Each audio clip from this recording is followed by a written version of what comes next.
Hey everyone, it's Anne Sinclair from Digestive Detective. Today, my Thursday tip is is about gut health, but it's not just about diet as being the single factor for our gut health. There are many other things that can alter our gut health and stuff. So meal timing, the way we sleep, our stress level, our timing of meals, and our timing of the times we go to sleep, if we're in the right sleep cycle, all those things, and physical activity. Today we're going to focus on the physical activity part. So physical activity helps with lots of things in our body. It helps maintain our blood glucose range. It regulates our insulin secretion. It modulates the inflammation that we have going on in our body, and it also can help us increase our bile flow. And it also regulates all of our stress hormones. So doing exercise helps balance all those sorts of things. So it doesn't get much better than that. So exercise also helps us improve the microbial diversity that we get in our gut, and also helps improve our immune function overall. So exercise can block negative exposures to environmental toxins as well. Changes in the bile composition that we have and output cardiovascular can help change the bile content that we have. It's been shown to increase the amount of bile that we have flowing, which is terrific for breaking down our foods and helping really digest foods properly. And this also changes that, cardiovascular exercise can change what's in the bile acid content, whether it gets sludgy or it's really thin, and it works through the system really well. So that's important too.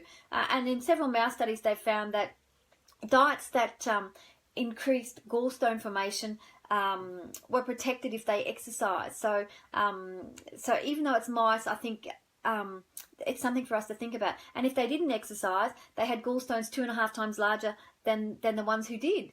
So that's really something to think about. And this is likely due to that bile acid we just talked about, because it can increase with exercise. So it is likely to be more released, and it's less likely to form stones and help you better emulsify the fats that you're getting into your diet. So that's sort of one of the first places to start with physical activity. It also helps improve your pancreatic function. So when we digest food, the pancreas stores lots more pancreatic enzymes, and they help us break down our proteins, fats and carbohydrates. So they are fully accessible and easy absorbed. When we exercise, the pancreas saves more enzymes and uses them faster than they would with people who aren't doing any exercise. It improves not only digestion, but it also helps secrete more bicarbonate into the duodenum, where the acid contents of the stomach. So when it comes out of the stomach and goes in the duodenum, it's quite acidic. So this increases the pH level in our duodenum. So it protects the duodenum from getting injured from the acid that's spilling into it. And this helps the enzymes work much better, and it also changes the pH of the duodenum, so it functions better overall. So as a species, we have exercised for pretty much forever. Once upon a time, if you weren't exercising, you weren't getting dinner. So it's important to remember that we have come from lineage of exercises. So one of the things now, our lack of physical activity impedes not only our condition, but if we don't exercise, we don't get the same digestive benefits from doing that bit of exercise. And you don't have to knock yourself out. As I explained with the pancreatic enzymes, we all want to function, our digestion system to function better. So doing some physical activity is really useful.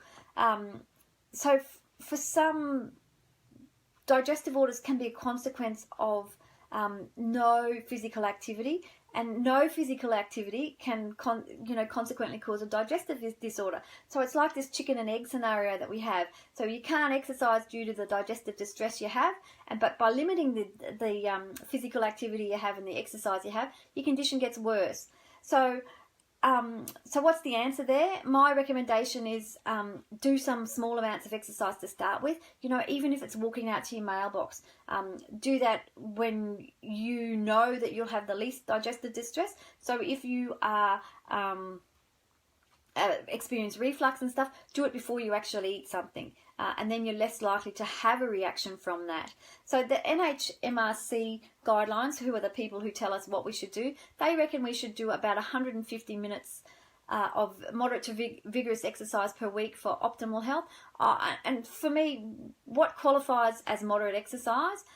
So walking at a good pace for 10 minutes twice a day, and you are at the recommended daily activity level.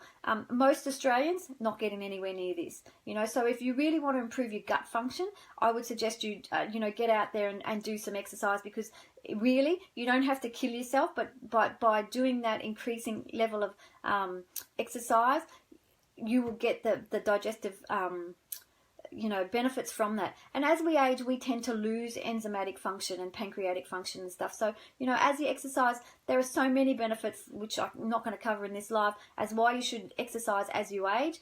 So if you're not already exercising for 150 minutes a week, or you can't go for a 10-minute walk twice a day, you really need to get on it. I'll see you next week for next Thursday's tip. Look forward to it.